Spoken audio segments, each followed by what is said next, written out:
We're in front of the Lakeshore Unitarian Universalist congregation in Lachine, directly opposite of Lachine High School, which is my old high school that I used to go to. Well, there goes a crow flying by with white wingtips. Interesting. In any case,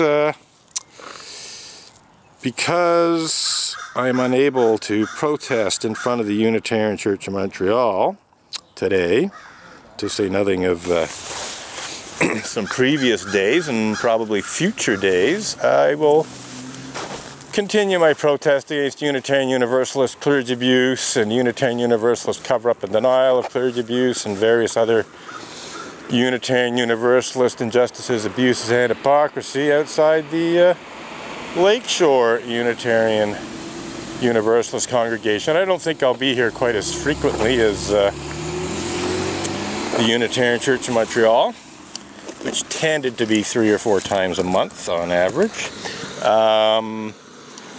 But I think I will try to come here at least once a month, maybe twice a month, while I'm unable to protest in front of the Unitarian Church of Montreal.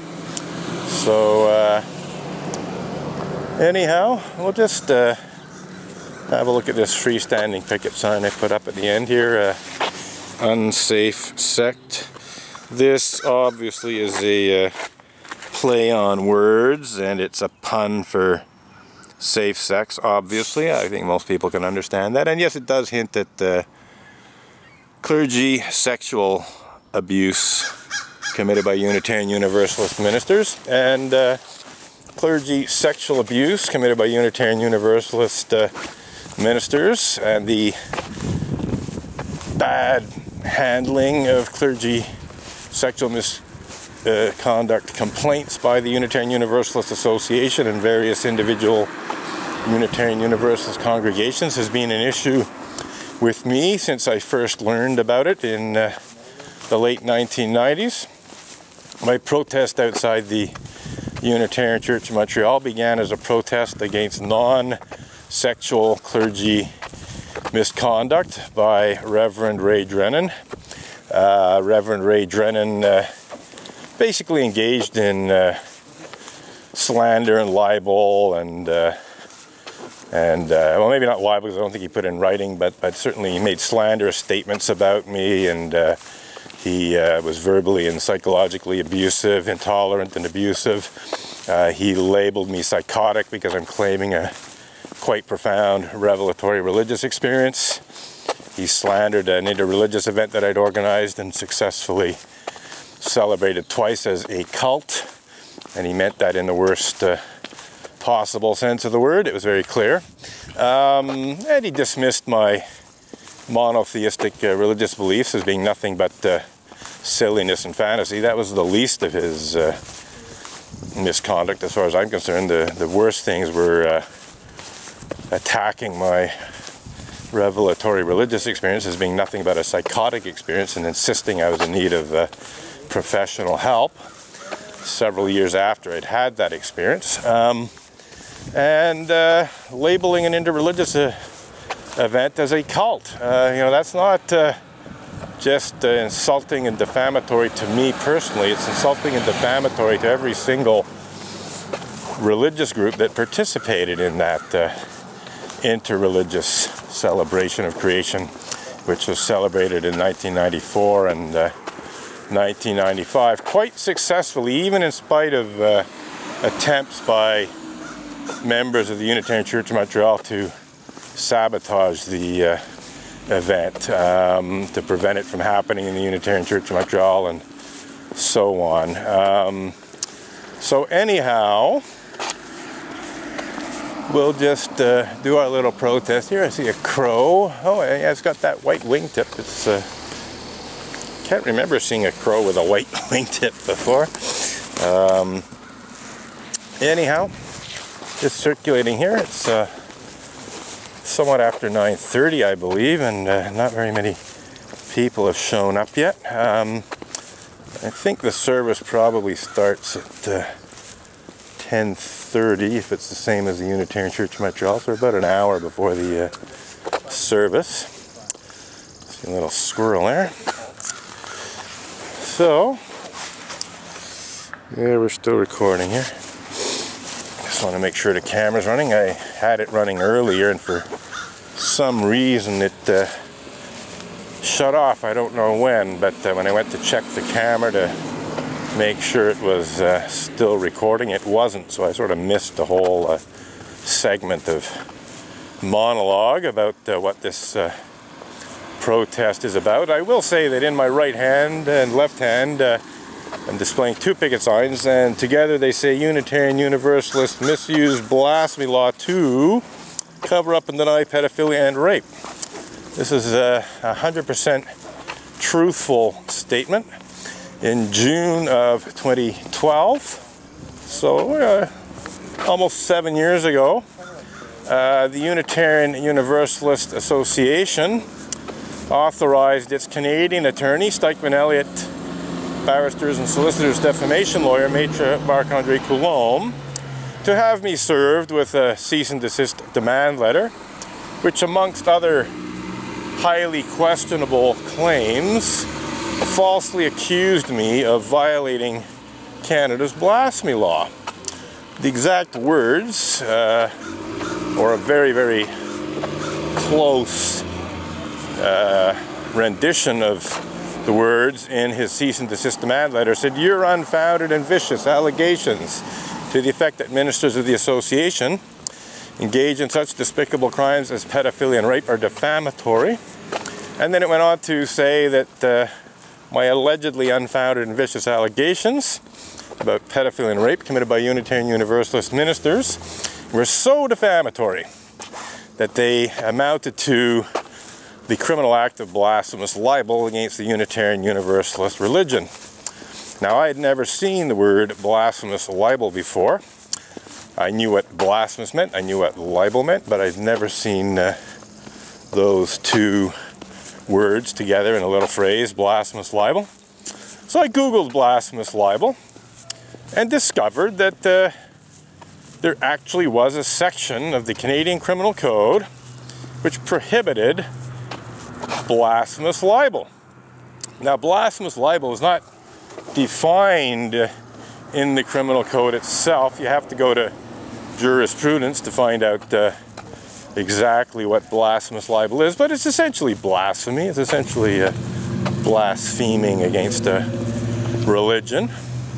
And so essentially what was happening is that the Unitarian Universalist religion, as represented by the Unitarian Universalist Association in Boston, was accusing me of blaspheming against the Unitarian Universalist Church for blogging about pedophilia and rape committed by Unitarian Universalist ministers, not to mention a Unitarian Universalist layperson by the name of Richard Buell. Now, as it happens, all of my blog posts about Unitarian Universalist pedophiles and rapists were by no means unfounded, as Maitre Marc-Andre Coulombe falsely alleged. They were founded on newspaper reports, amongst other things, reporting that Reverend Mac Wallace Mitchell of the Northborough and Westborough parishes in Massachusetts, and also Richard Buell, a member of First Parish Norwell in Massachusetts, had been charged, tried, and convicted of what Maitre Marc-Andre Coulombe describes as such despicable crimes as pedophilia and rape. So anyhow, so there's nothing unfounded about them. So I actually wrote back to Maitre Marc-Andre Coulombe and made it clear to him that I was having considerable difficulty finding blog posts that matched his description, and asking him to clearly identify which blog post he was talking about, because none of the blog posts that he was saying constituted blasphemous libel or sexual harassment, that was another thing he falsely accused me of, had been identified in his original cease and desist demand letter. He didn't say which blog post he was talking about. So I said, please identify the blog posts, you know, so I can go and have a look and decide what to do, because he obviously was demanding that I take down the blog post that I memory hold them so that they're hidden from the public, so nobody can be aware of what's in them. And of course, a cease and desist demand letter also is telling you to stop writing about such things. So it wasn't just a question of hiding what I'd already written from the public, but also dissuading me from saying anything more about pedophilia and rape committed by Unitarian Universalist ministers and so on. So we shall see here. We got somebody pulling up. I think she saw my unsafe sect picket sign. Unitarians do have a bad habit of trying to confiscate my picket sign, so I hope she's not thinking of trying to do that. Well, maybe she is. He's heading for it. Oh, maybe not. Okay.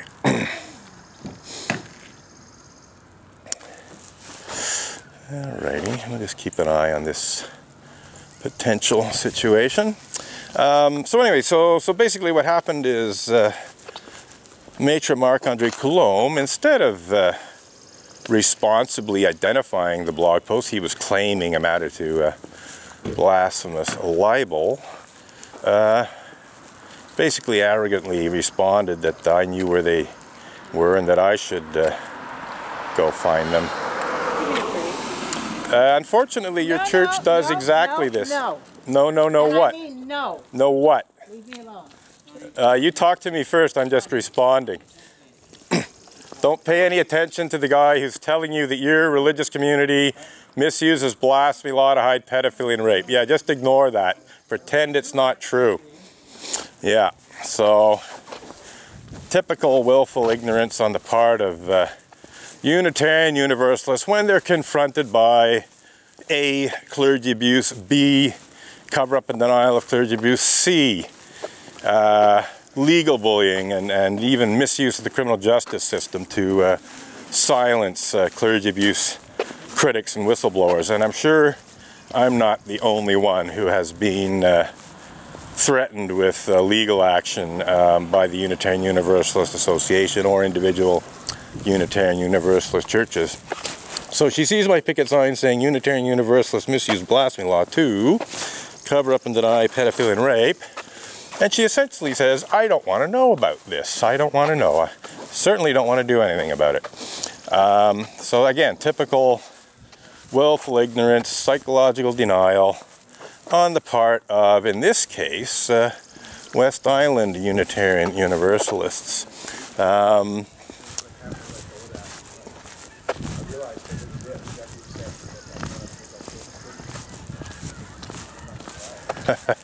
I'm overhearing them talking about having to let go of things. Well, no, I'm sorry. I don't have to let go of the fact that the Unitarian Universalist religious community has a very serious clergy sexual abuse problem. I'd be the first to say that it's mostly Unitarian Universalist ministers having sexual relations with their congregants and making unwanted sexual advances to their congregants. It's not all pedophilia and rape and so on. But the fact of the matter is that a significant percentage of Unitarian Universalist congregations have been affected by clergy sexual misconduct of one kind or another. No less than 400 congregations have been congregations where at least one minister, and in some cases 2 or 3 ministers, have had clergy sexual misconduct complaints brought against them. And that's essentially 40% of the Unitarian Universalist religious community in America. They essentially have around 1,000 congregations. So if you have a minimum, by the way, minimum of 400 congregations affected by formal clergy sexual misconduct complaints brought against one or more ministers of the congregations, then that's 40% minimum of your congregations that have had some form of clergy sexual misconduct complaint brought forward in them. But in real terms, those who are in the know about such things have very good grounds to believe that it's more like 2/3 of Unitarian Universalist congregations which have had some kind of clergy sexual misconduct problem as a result of underreporting. The 400 congregations I'm talking about are cases where formal complaints were laid. And I will add that of the 400 plus cases of clergy sexual misconduct complaints being brought against Unitarian Universalist ministers, it is my understanding that only about 20 ministers ever faced any kind of disciplinary action from the Unitarian Universalist Association. Now, some would have quietly resigned and moved on to another church and so on. In other words, it would have been kept hush-hush, but they would have been removed from the congregation. But they were never defellowshipped. They were never denounced. You know, their clergy sexual misconduct was essentially kept hidden from even the congregation itself, and so on. So it's basically always been cover up and deny, cover up and deny. And speaking of outright denial of clergy sexual misconduct, clergy sexual abuse, indeed sexual abuse of children by Unitarian Universalist ministers, on June 28th of 2014, if I'm not mistaken. In any case, in late June of 2014, UUA moderator Jim Key stood up in front of thousands of delegates at the General Assembly of the Unitarian Universalist Association. It's like the annual general meeting of the Unitarian Universalist Association, where each congregation sends a few delegates to vote on things. Jim Key delivered his moderator's report. He delivered the first moderator's report he'd ever delivered, because he was elected in 2015.